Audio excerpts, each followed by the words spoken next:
Tadi di samping saya, malaikat Jibril berdoa kepada Allah dan saya mengaminkan doanya. Kalau malaikat Jibril yang berdoa lalu diaminkan oleh Rasulullah Muhammad SAW, doa itu pasti diijabah oleh Allah. Apa gerangan doanya? Berkaitan dengan amal ibadah Ramadan kita. Malaikat Jibril berdoa, ya Allah, janganlah engkau terima amal ibadah Ramadannya anak yang durhaka kepada kedua orang tuaku. Janganlah engkau terima amal-amal Ramadannya anak yang mendurhakai dan menyakiti hati orang tuanya.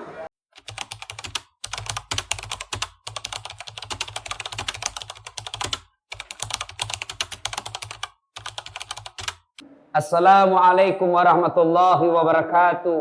Kurang lebih 1400 tahun yang lalu, seperti pada saat hari ini, tanggal 1 Syawal, Rasulullah sallallahu alaihi wasallam naik ke atas mimbar, dan ketika beliau menginjakkan kaki di tangga-tangga mimbar, beliau mengucapkan amin, amin, amin.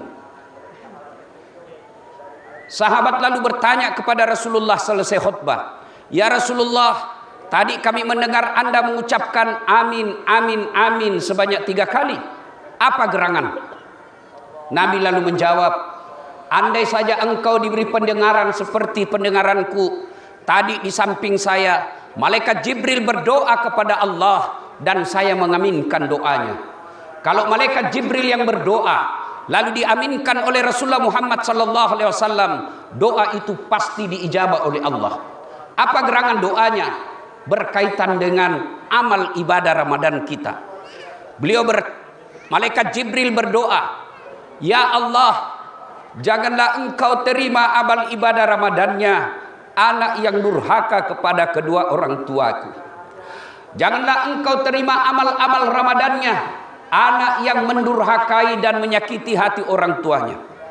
Adik-adik sekalian para remaja, kalau orang tuamu masih ada di tengah-tengah kalian, lalu engkau menyakiti hatinya sampai meneteskan air matanya, sesungguhnya amal-amal ibadah Ramadan yang kalian lakukan tidak akan diterima oleh Allah Subhanahu wa taala. Anehnya, anak-anak kita sekarang makin tinggi sekolahnya, tapi tata keramanya ke orang tuanya semakin hilang. Sidang jemaah yang saya muliakan, mari selesai Ramadan, salah satu golongan orang yang tidak diterima amal ibadah Ramadannya, mereka yang menyakiti hatinya, orang tuanya. Jangankan berbicara kasar, jangankan memperlakukannya dengan setidak layak.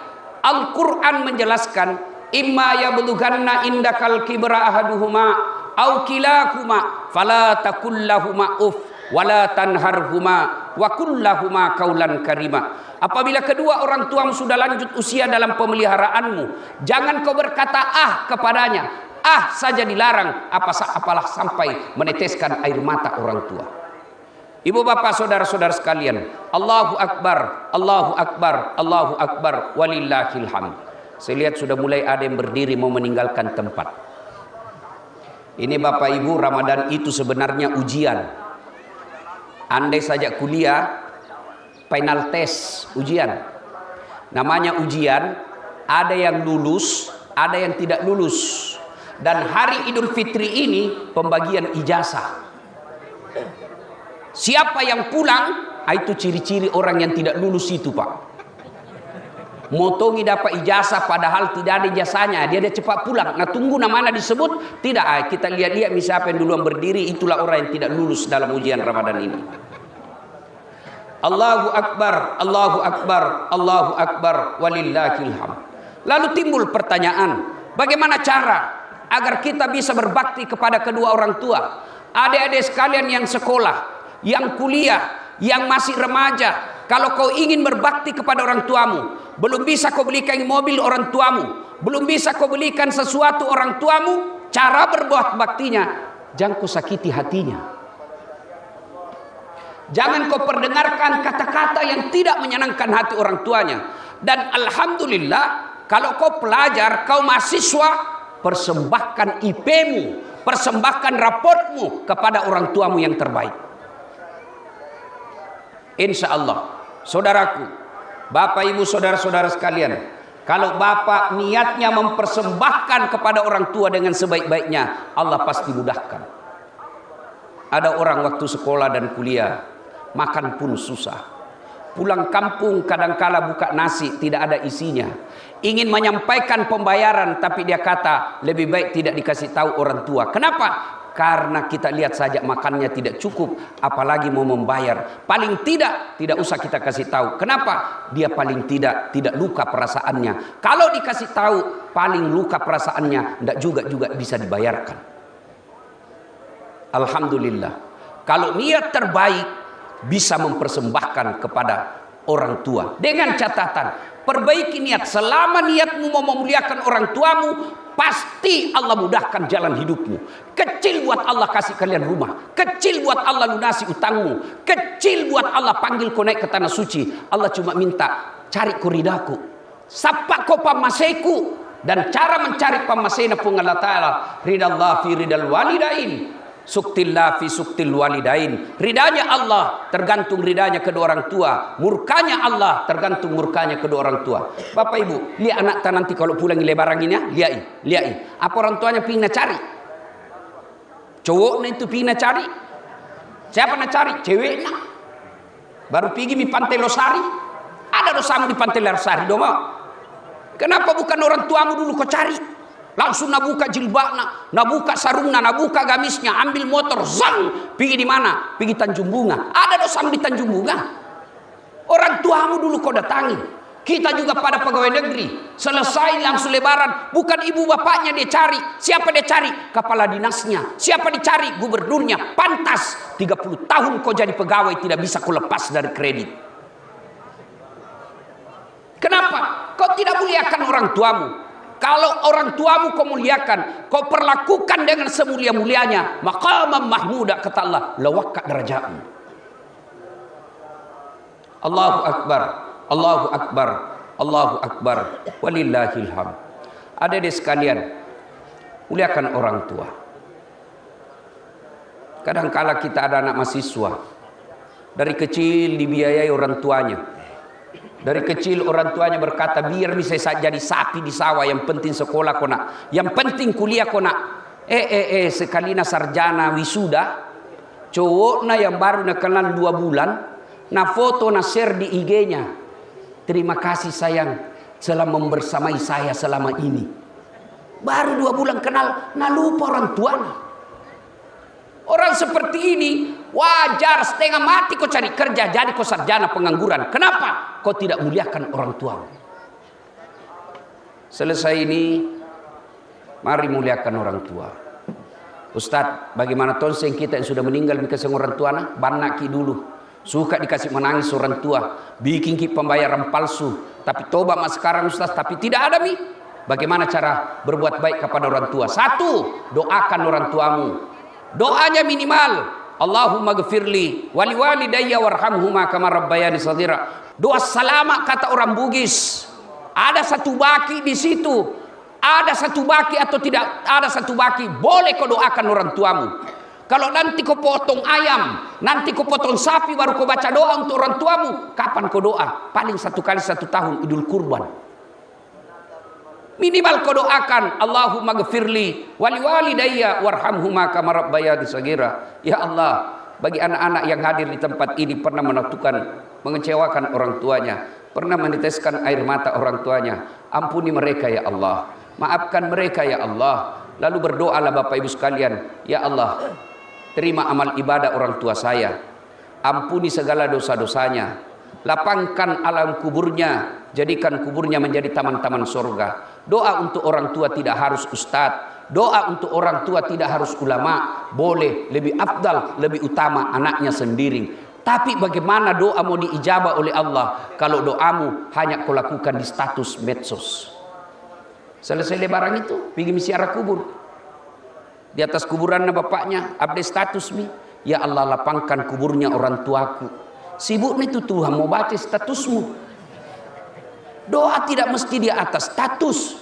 Doa selesai kau sholat. Lagi bapak jalan seperti ini, tiba-tiba bapak mengingat orang tua. Jangan biarkan lewat ingat orang tua itu tanpa doa. Begitu kau lihat ada orang kacamatanya seperti bapakmu, berarti Allah ingatkan kamu. Ingat orang tuamu, bacakan langsung Fatihah.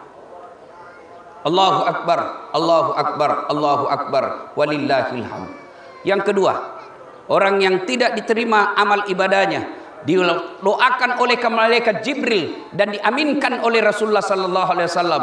Ya Allah, janganlah engkau terima amal ibadah Ramadannya istri yang durhaka kepada suaminya. Dengar ini ibu-ibu ini. Namo makasih sampai jamu. Kalau kasar kau sama suamimu, semua itu sia-sia. Siapa bilang? Nabi. Bukan ulama yang katakan, Nabi. Kenapa harus memuliakan suami? Karena kalian ditanggung dunia sampai akhirat.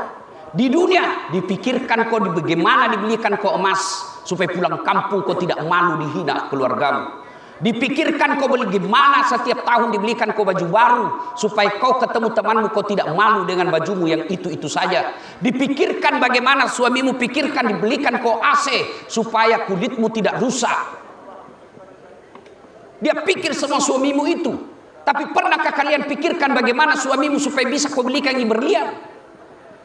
Kalau istri tidak bekerja, tidak malu. Tapi kalau suami tidak bekerja, malu mereka. Kalau istri tidak punya duit, tidak aib. Tapi kalau suami tidak punya duit, malu mereka.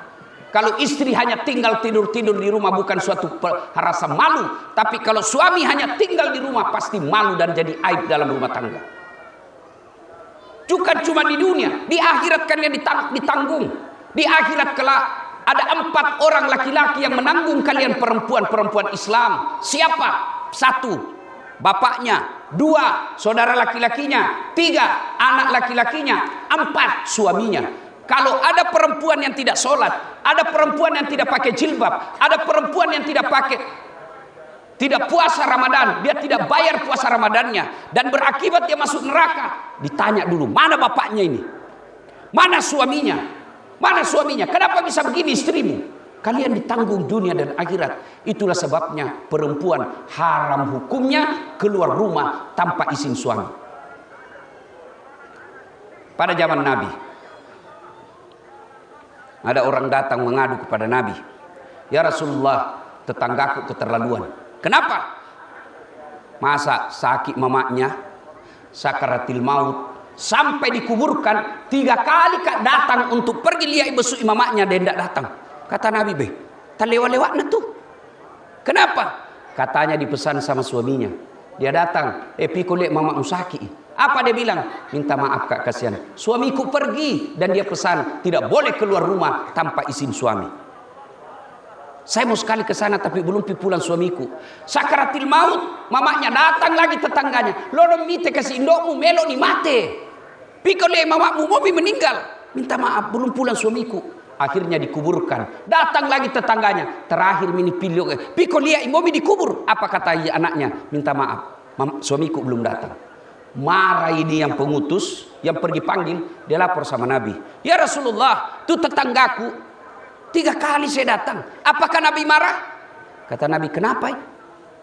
Pergi suaminya jihad fisabilillah, dipesan tidak boleh keluar rumah sebelum datang. Apa Nabi marah mendengar ini? Nabi justru berkata, alhamdulillah diampuni ibu dosa-dosanya yang meninggal ibu ini karena punya anak istri yang taat sama suaminya. Kira-kira masih ada istri seperti ini, Pak? Masih ada kira-kira? Baru 5 menit pergi kantor, Pak, pergi mak Grab, mak Gojek, pergi mitawap di tetangga. Nah, kelilingi semua itu kompleks. Pergi mak cerita salah. Biar suaminya ada gosip juga. Jelek sekali tuh suamiku, dia pegang uang, kasar ngomong. Mak jaluk, bertengkar, hamil lagi. Banyak begitu dalam rumah tangga. Kasihan kita. Kalau orang kaya tidak bahagia rumah tangganya selalu bertengkar, paling tidak baik mobilnya, paling tidak bagus rumahnya, paling tidak banyak tabungannya. Kalau kita sudah miskin, kontrak-kontrak, penghasilan tidak jelas, jelek suami, jelek istri, apa mau bahagia? Kapan bahagianya? Paling tidak kalau kita miskin, jangan suka bertengkar. Kita lihat mobil dan rumah orang kaya, kita bisa bilang, memang bagus rumahmu, tapi tidak pernah kau bahagia dengan istrimu. Saya jelek di rumahku, saya jelek di istriku, tapi bahagia kak lahir batin. Ibu-ibu, pulang ki nanti, cium tangannya suami tak. Jangkik lepas sebelum dia maafkan ki. Maafkan kak Daeng, saya hilaf selama ini, lahir dan batin. Bapak juga kalau istrimu minta maaf, maafkan dengan sebaik-baiknya. Dan ibu juga kalau sudah dimaafkan, jangan diulang-ulang. Karena kalau diulang-ulang, patotoai namanya itu.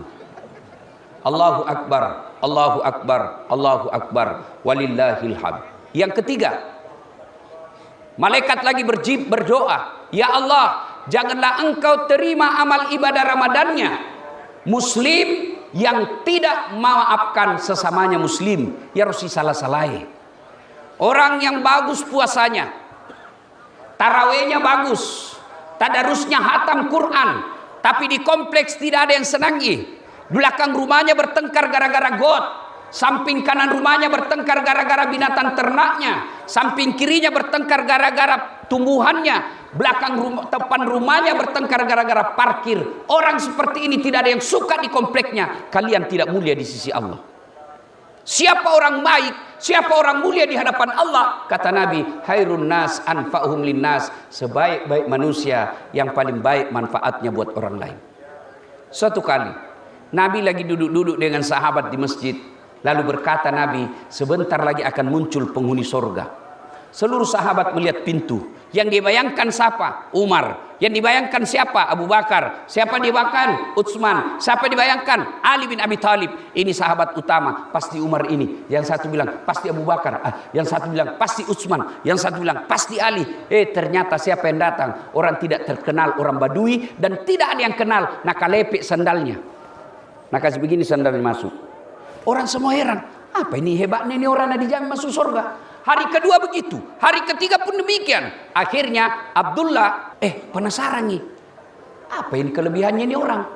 Saya mau tahu. Akhirnya dia ikuti. Setelah dia tahu rumahnya, datang kembali Abdullah, dia ketuk. Assalamualaikum warahmatullahi wabarakatuh ya sahibul bait. Waalaikumsalam warahmatullahi. Kenapa ki? Bisa saya bermalam di rumah tak? Lalu dia bilang silahkan, boleh ji, tapi rumahku kecil. Bermalamlah Abdullah. Malam hari ini yang dijamin masuk surga. Abdullah bangun tahajud. Ini orang bangun masuk surga. Tidur-tidur ji. Besok pagi Abdullah sholat duha. Nah lihat-lihat, duduk-duduk ji. Sore hari Abdullah tadarusan. Dia lihat lagi, duduk ji. Hari dua begitu, hari ketiga pun demikian. Akhirnya Abdullah berkata, saya lebih terus terang, bos. Tapi tidak ada dalam kata bos dalam buku. Ini bahasa nadasat. Saya lihat biasa-biasa zaman muka terus terang ini. Apa? Saya mau tahu apa amalmu. Kenapa kau dijamin masuk surga? Apa sih kebaikanmu? Nabi bilang ini orang, tidak ada kau lihat itu. Kau tahajud, duduk-duduk ya. Kau sholat duha, kau lihat kau tadarus. Nak ke mantan ja. Kau lihat lebih banyak amalmu dari saya. Nabi bilang Abdullah, pulang mak balik deh. Pulang. Belum jauh dipanggil lagi. Abdullah ta'am. Lo sini dulu sini kok. Apa? Ada kulupa. Apa itu?